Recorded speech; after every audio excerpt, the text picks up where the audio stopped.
a secret message that even her family kept hidden from much, but emerged just hours after the death of Loretta Lynn, the country music star who brought unparalleled candor about the local realities of working-class country songwriters, died at her Tennessee home on Tuesday.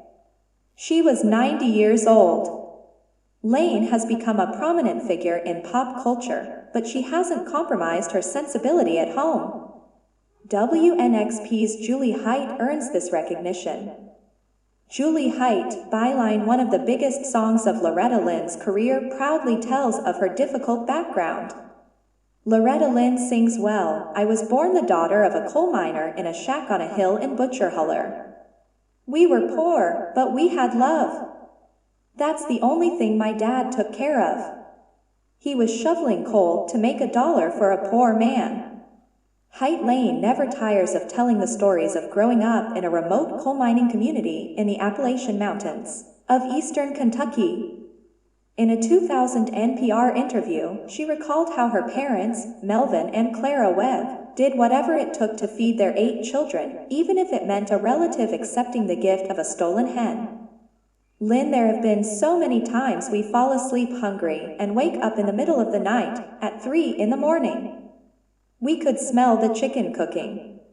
My mother would get up and let us eat and go back to bed.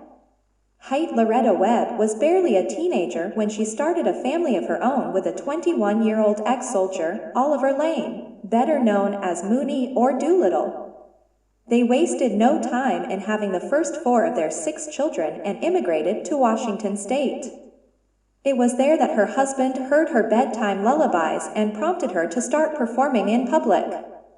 In a 2010 interview with Y.S. Fresh Air, Loretta Lynn insisted she wouldn't have done it otherwise. Lynn, I won't go out in front of people. I wouldn't, I was really shy. I would never sing in front of anyone. Height, once her husband started looking for money for her services, Loretta herself taught songwriting, says country music historian and journalist Robert Orman. Robert Orman has got a copy of the Country Song Roundup, a magazine that has country song lyrics printed in it along with stories about the stars. And she'd read country song lyrics in the magazine, and she'd go, well, that's nothing. I could do it, because she could and she was. Lynn singing so flip that music box up, and fill my glass while I cry. I've lost everything in this world, and now I'm a honky-tonk girl. Height Lynn and her husband traveled around radio stations. She would introduce herself to DJs and try to charm them into spinning her record. The couple's efforts began to catch their eye when they landed in Nashville in 1960.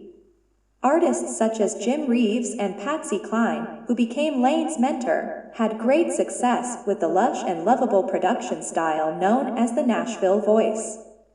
Lynn worked with Cline producer Owen Bradley but stuck to her undiluted pumpkin.